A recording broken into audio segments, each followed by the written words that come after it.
first up, I'll turn it over to Stephen Miller. Thank you. It's great to be back. And I want to just thank you all for joining today, our 1-month celebration of the most historic opening to a presidency in American history. No president comes close to what Donald Trump has achieved over just the last 30 days. He has packed 8 years of transformative action, restoring this nation, restoring our laws, restoring fairness, restoring economic opportunity, restoring national security in just 1 month. No one in this country has ever seen anything like it. And when you look at the consequentiality and the significance and the transformative nature of the actions he's taking, it truly defies description. For example, in just one area, this nation has been plagued and crippled by illegal discrimination, diversity, equity, and inclusion policies. It's strangled our economy, it has undermined public safety, it has made every aspect of life more difficult, more painful, and less safe.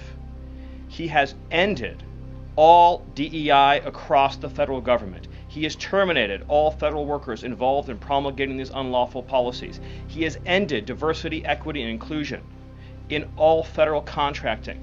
He has restored merit as the cornerstone of all federal policy, restored the full, fair, impartial enforcement of our federal civil rights laws for the first time in generations. And he has cracked down on individuals across this government and nonprofits who have engaged in illegal racial discrimination against the American people. This includes making clear to every educational institution in this country that ending diversity, equity, and inclusion, ending unlawful race discrimination is a precondition of receiving federal funds. He has also saved women's sports by ending the participation of men in women's sports. He has ended radical gender ideology across the entire federal government, and he's pressured the private sector to also end and combat radical gender ideology. He's reestablished the scientific and biological truth that there are only 2 sexes in this country, male and female, that those are biologically based determinations. They are not based and can never be based on gender identity. That includes rooting out of the Department of Defense all DEI policies, all critical race theory, all gender madness, and once again having a military that is focused solely and exclusively on readiness, preparedness, and lethality. As I'm sure Kevin will talk about more, of course, he has undertaken a historic cost-cutting effort across the federal government, launching the first ever Department of Government Efficiency, uncovering corruption on a scale that we never thought imaginable, terminating every single federal worker that we have found to be engaged in the corruption and theft and the waste of taxpayer dollars, and already saving $50 billion in a single year, which over a 10-year period would be $500 billion. Just think about how vast and enormous that sum is.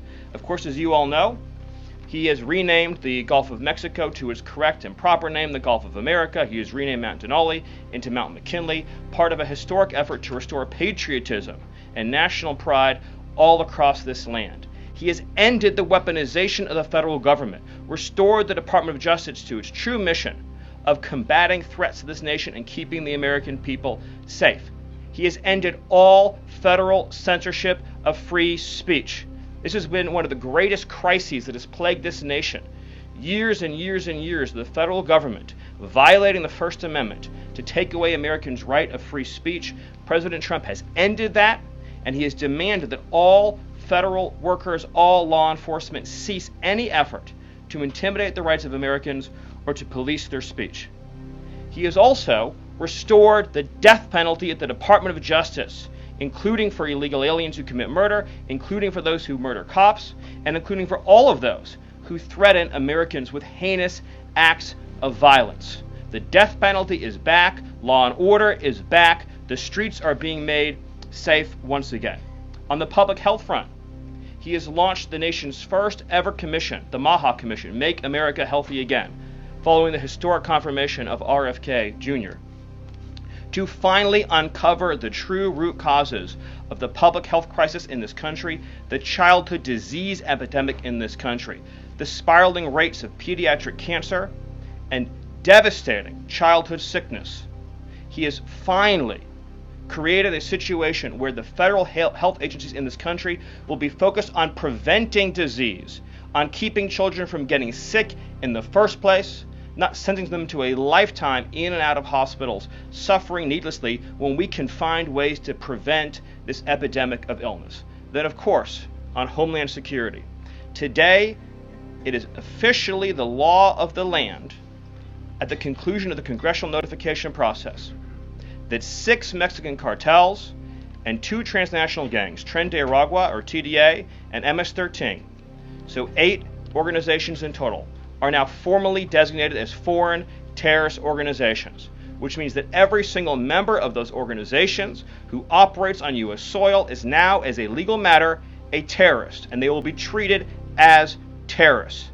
This is a sea change in U.S. policy, and this means the Department of Justice and the Department of Homeland Security, along with the rest of U.S. law enforcement and the Department of Defense, are now operating in a legal reality where these cartels are recognized as terrorists, and there will be a whole of government effort to remove these terrorists from our soil and to degrade their ability to threaten or undermine any American security or sovereignty interests.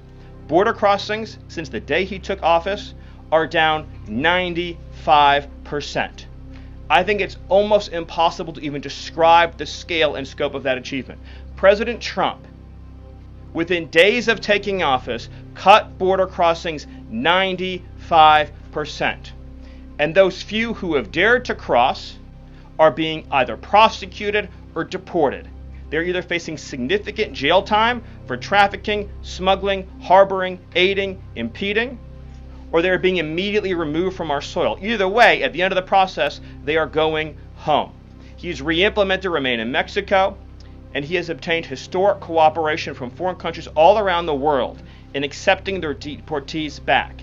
And he has used the United States military to fully seal the southern border with a historic deployment of both active duty and National Guard troops, resumed the building of infrastructure, he has opened up Guantanamo Bay, and he's using military aircraft to carry out deportations all across this country. And ICE is joining with ATF, DEA, and FBI to carry out the largest deportation operation in American history. The criminals are going home, the border is sealed shut, America is safe, sovereign, proud, and free. We are a nation that everyone in the world understands all across this planet. You do not come here illegally, you will not get in, you will go to jail, you will go home, you will not succeed. This is the biggest and most successful change in any area of law enforcement that this nation has ever seen, and he did it in under 1 month. Thank you.